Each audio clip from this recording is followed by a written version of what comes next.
Welcome. I'm Kinetic Symphony. I hunt down and report on weird and true mysterious stories, from glitches to the paranormal. Case file number 841, written by Eternalvaacant. Walking into a glitch in the Matrix. Can't explain it. For a moment, I felt lifeless. But let me explain, or try to. I was walking in my neighborhood on a clear day and just on the sidewalk. I take daily walks in the afternoon to decompress from work stress. One foot in front of the other, feeling the rhythm of impact beneath my feet with each step, completely ordinary and meditative. Then comes the last step I can remember. Pressing on the pavement, I remember feeling the concrete push back. And then I'm just sitting at the dining room table with my wife and kid having dinner. Physically, I didn't feel pain, I didn't feel anything. But mentally, I couldn't even process reality for a few minutes. What could I possibly tell myself that would make sense?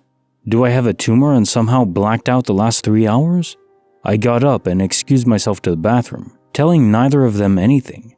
First, I checked my phone, and indeed, all that time had passed. Hours. Then I went to my computer to see if any work had been done. No. I never even clocked out. Work from home job, but there's still processes involved to clock in and out. Dealing with the workplace consequences of that would be annoying, but at the time, it was the last thing on my mind. To be clear, I have absolutely no history of blacking out of any sort of physical ailments. I cannot express to you how disconcerting it is to have no memory of the last few hours. To vividly remember the last memory you can, and the more I think about it, the more details emerge around that final moment before I was suddenly at the dining room table. It's like realities merged or something. I wish I could understand how this could happen. Case notes for file 841, walking into a glitch in the Matrix. So the first consideration here is that you say you have no medical history of blackouts or any sort of memory issue.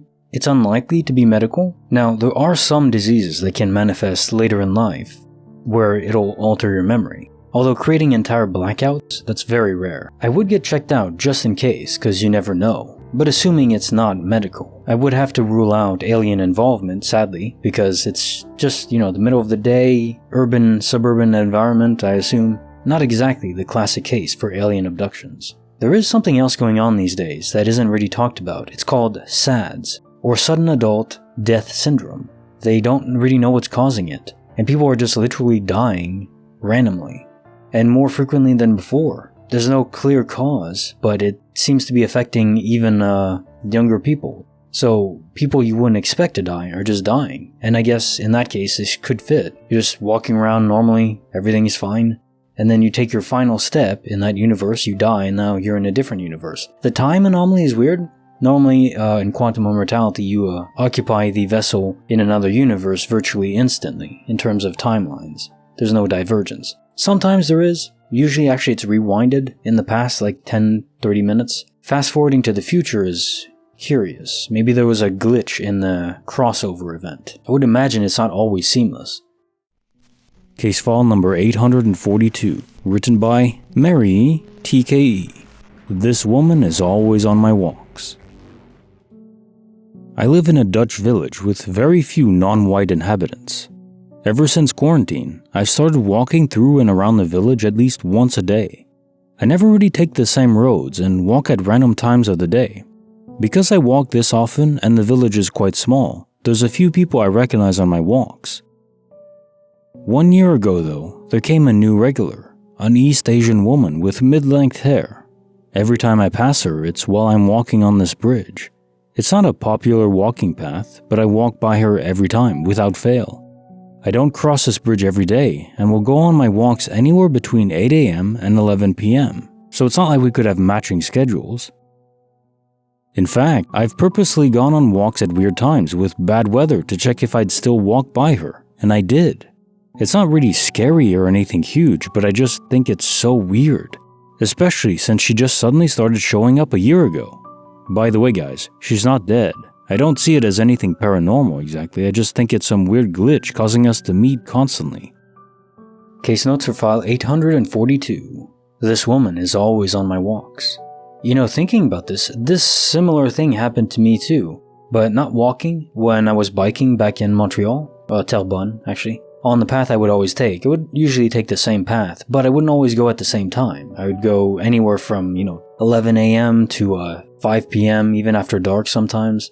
But there was this old man that was also biking, and he would always be biking back towards me. No matter when I went, it didn't matter the time of day, I would always see him. It's the weirdest thing. I mean, technically it could just be a coincidence. Somehow we just chose the same time to go every other day, never attributing it to a glitch, but yeah, it is quite a coincidence, isn't it? Case file number 843, written by kittyfeli. The best type of glitch, money. This happened to my roommate, we'll call her L, earlier today. I was there and witnessed this with her. 3 months ago, Elle went out clubbing with 2 friends at a super packed club. She carried a money clip with her in her back pocket that had $500 in cash, her debit card, and ID. At the end of the night, while she was waiting outside for an Uber, she noticed her money clip was gone and immediately went back inside the club she was at to check if she left it at the bar or dropped it on the ground somewhere. After searching for 10 to 15 minutes, she couldn't find it anywhere. When she got home, she double-checked her jeans. She didn't wear a purse or jacket. Then went to bed after, super upset. She regretted bringing the $500 she was gifted a few days prior for her birthday. She was planning on using that money for a trip to Hawaii the following month. So Elle called the club the next day to see if anyone had turned it in, but no luck. She figured someone must have stolen it out of her back pocket or must have dropped it and someone just kept it. Fast forward 3 months later to today, Elle came home from work, went into her room, and her exact money clip that she lost with her $500 debit card and ID was sitting right on her TV stand. She was in total shock and yelled out my name to come see what she was seeing. I ran into her room, glanced at what she was pointing to, and instantly felt goosebumps all over my body. She asked me if I was pranking her at first, but she saw how confused I was and knew that wasn't possible. I was just as shocked as she was. We hadn't talked about that missing money clip in over a month. We both sat down and just stared at each other for a while, trying to make sense of it all. How? Case notes for file 843. The best type of glitch, money. Now this is quite a glitch. And yeah, $500 is nothing to scoff at. To have that in a money clip just on you, it's a lot of money to carry around.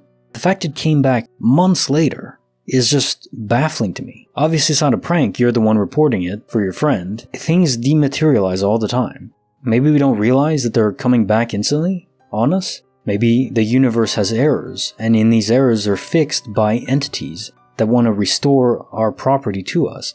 I think they only bother doing so if it's somewhat valuable, which $500 would be. If you die and you're an echo, and you have some fragment of sentience left, and you want to restore someone's property, well, first you have to find out who it belongs to.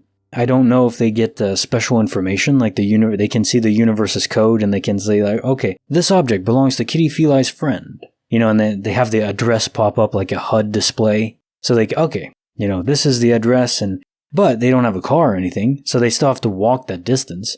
Although taking 2 months is pretty long. Kind of neat idea that they would have this information available to them to know what belongs to who, their address, and they can just walk there. Do they have Google Maps as well? Like spiritual Google Maps? That would be a neat twist. Bonus file, written by The Wizardry 90. My house is possessed. I'm male, 31, and going to be as completely honest as I can be. I purchased a home roughly 2 years ago after living in an apartment that was located right behind a cemetery. I have videos on my profile that show 2 of the many things that happened there. Here at the house, it seems like we were either followed or what was already there just kept doing its thing. We include my 3 children, female 12, female 10, and male 5. I am a single father. This does not bother them, only myself. It all started about 3 days after we moved in. I was in the kitchen and you can see the hallway that leads to the kids' room. I saw what looked like one of my kids run down the hall and into one of the rooms. Right after that, all 3 of my actual kids came running in from the front door from playing outside. I just thought, okay, whoa. After that, I would sleep in my room on the opposite side of the house from my kids' rooms. I would feel like one of them was coming in and laying on the bed. I would look over to ask if they were okay, and no one would be there. On one particular night, the same thing happened, only this time I felt a kid's arm lay across my back. I rolled over and what looked like a girl, smaller than my daughter's, jumped out of the bed and went into the bathroom. When this thing moved, I meant it moved. It went around 12 feet in a matter of roughly a second. Since then, it does not fail that at least 2 times a week, something paranormal happens. You can hear a door in the house close when I'm at home and the kids are at school. Or the occasional voice of a man and or woman having a conversation somewhere in the house. And of course, the bed incidents. It got to the point where I had 3 paranormal investigators come by, and we all saw the girl run behind the kitchen island. It is not scary things going on, it's more that I feel uncomfortable sleeping in my room, so I just lay on the couch with the TV and a few lights on. At the corner of my eye, I could still see something darting in the hallways. Case notes for the bonus file. My house is possessed. The fact that your children were left unaffected, that they were never scared in any way. It's almost like the spirits there were intending to leave them out of it. Sort of like this chivalrous agreement between mobster gentlemen back in the day, where they would leave women and children alone. So only you, the man, is gonna be pranked or disturbed in any way. Very interesting spirits you have there. But at least you can say, at least in appearances, that they're not malevolent. They don't appear to be trying to do you any harm or anything like that. Not really even moving objects around or, just closing doors, keeping you on your toes, I guess, but nothing too bad. Still, I'm not sure I would want to live there. I hope you settle in okay. But always be willing to move if anything bad starts happening. Don't tough it out. I don't recommend that. And those are my thoughts. Kinetic Symphony, signing off.